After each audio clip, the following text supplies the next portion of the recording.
Hi Year 5, and today we have got our next chapter of Tom's Midnight Garden. We have got chapter 12, The Geese. The geese must have started their procession through the hedge into the garden soon after the sun-up one day, for when the dew was still thick on the grass of the lawn, they were there. Tom had stolen down from the flat at about midnight as usual. He had opened the hall door to find early morning outside in the garden. That had not surprised him, but the sight of the geese had. The two geese and the gander raised their necks as usual to stare at him, but the goslings paid no attention. They rambled over the lawn with uncertain interest. They plucked at the grass a little. One lowered its head to sip the dew. Several curved white breast feathers lay on the lawn like little boats, and far worse, there were one or two dark green goose messes. What will they say? Thought Tom, meaning Abel and Hubert and James and Edgar and Susan and the housemaid and the severe woman who he guessed to be Hattie's aunt. Gosh, that's a lot of Anns. I'd definitely use a comma in that list. All the people he knew of. Hattie did not include among the others because he knew she must be indirectly responsible for this, she and her secret way through the hedge. Of course, Tom was to blame too. He admitted that freely to himself, and would have admitted it freely to anyone else who could have heard his voice. There were soon others to see these geese besides Tom. First of all, Abel came along one of the paths to the lawn. He halted. His blue eyes opened very wide, and his mouth too, but he stood speechless.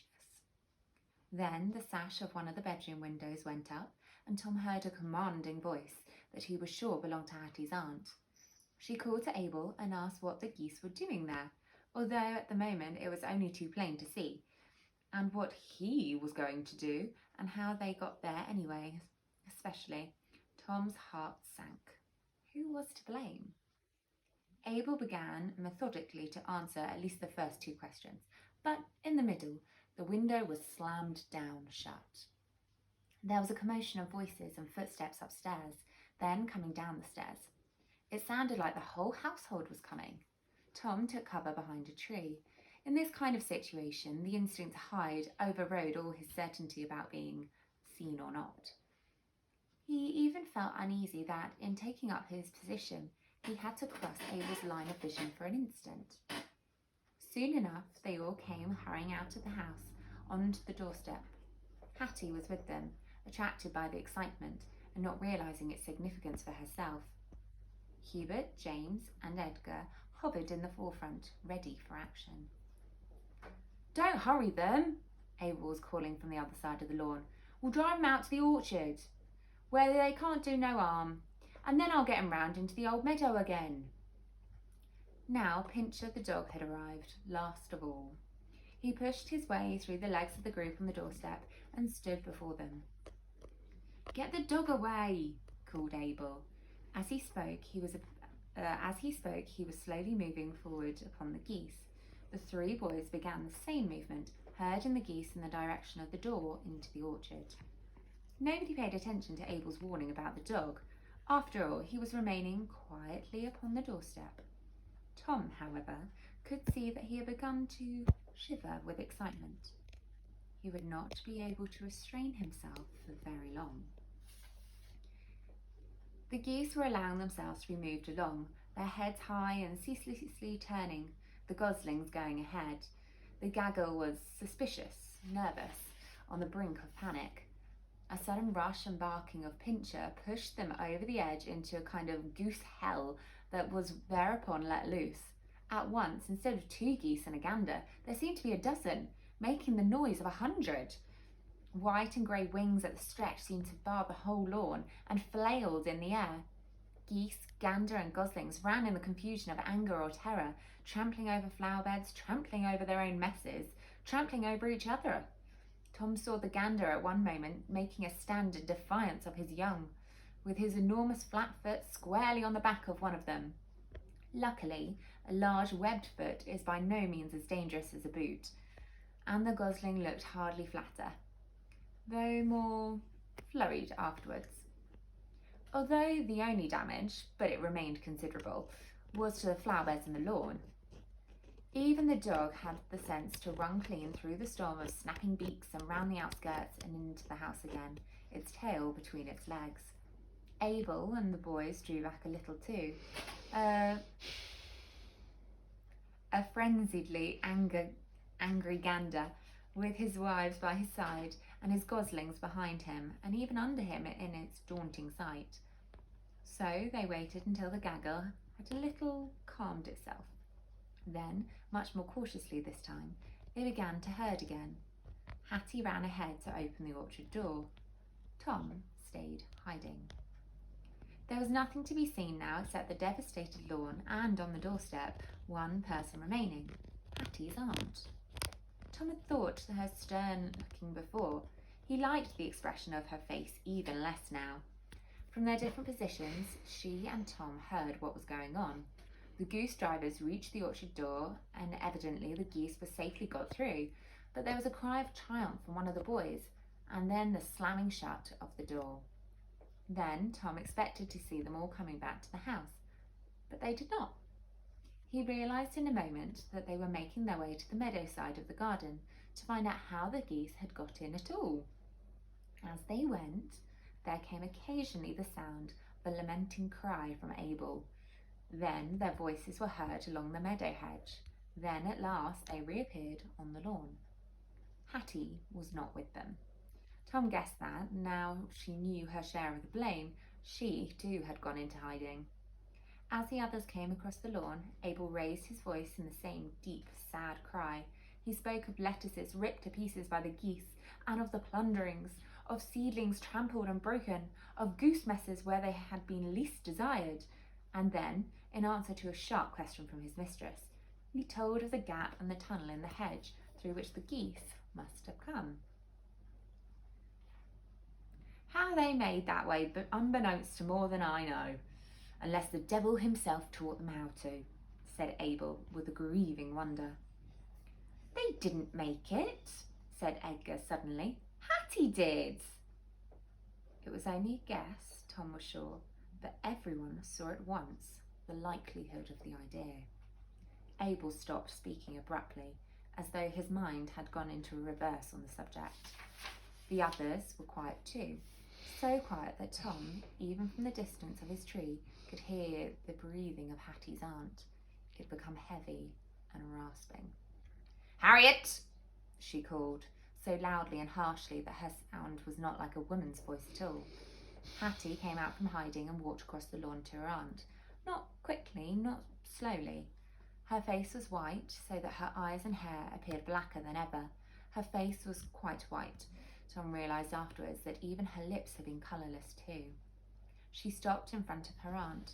Her aunt did not ask whether she had made the gap in the tunnel, and why. She asked none of the questions that Tom had expected.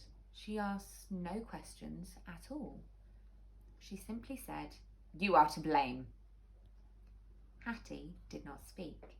It seemed to Tom that she could not. All the persons that her fancy ever brought into this garden, biblical heroes and fairies, and the people of legend and hearsay and her own imagination, all her friends fell away from her now.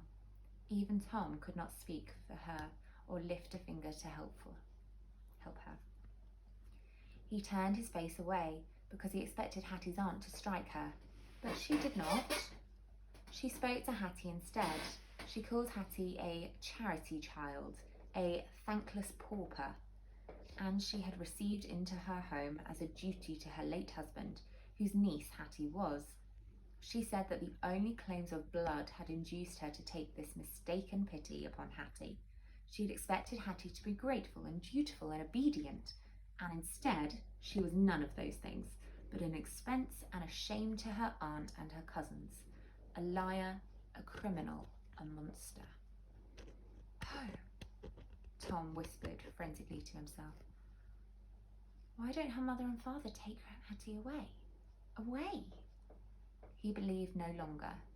He had not believed for a long time that Hattie's parents were a king and queen, but surely even the poorest, humblest parents would rescue their child from this. His mother would, his father would, in a great rush and roar of indignation that was made up by their love for him. Doesn't Hattie's mother know? Why doesn't Hattie's father come?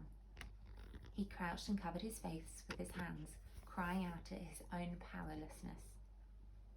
He heard the cruel voice go on, and then at last stop, and then nothing but silence. Unwillingly, after a while, he raised himself and looked towards the house. Whether all of them, including Hattie herself, had gone their way in silence, or whether they had all literally vanished away, he could not say. He walked away from the place where they had been, down to the bottom of the garden, and climbed the low wall there.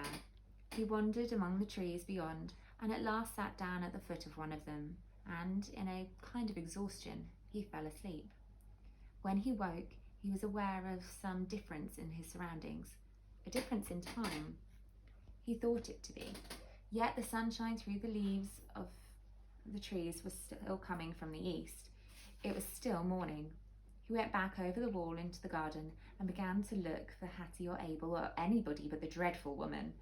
Turning the corner into the sundial path, he saw at the end of it a tiny little figure, all in black.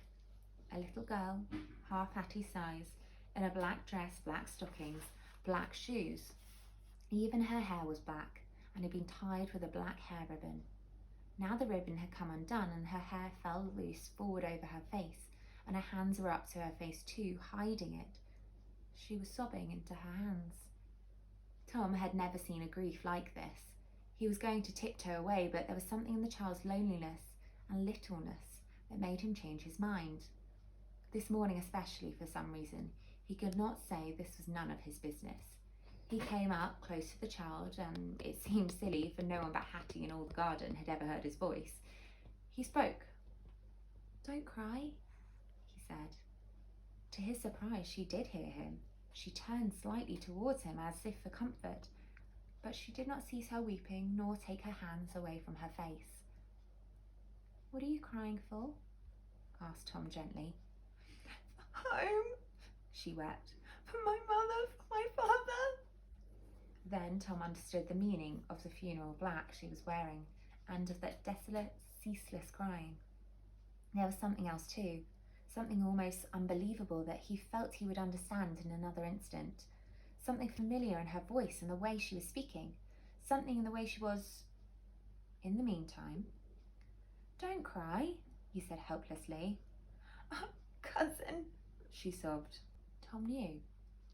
She had mistaken him for a cousin, for Cousin Hubert or Cousin James or Cousin Edgar. This was Hattie, exactly the Hattie he knew already, and yet a quite different Hattie, because she was, yes, that was it, a younger Hattie, a very young, forlorn little Hattie, whose mother and father had only just died, and whose home was therefore gone. A poor, penniless orphan Hattie, who was being taken grudgingly into this house and family by an aunt whose love went no farther than her own 3 sons, and whose charity was as cold as her heart. Now was not the time to startle this Hattie by showing her that he was not one of the cousins after all, nor was it possible to comfort her. Tom said no more, but quietly tiptoed away. He never saw the little Hattie again. He saw the other, older Hattie, as usual, on his next visit to the garden. Neither then nor ever after did he tease her with questions about her parents. When sometimes Hattie remembered to stand upon her dignity and act the old romance of being a royal exile and a prisoner, he did not contradict her. And that is the end of chapter 12. Hope you enjoyed it. Bye everyone.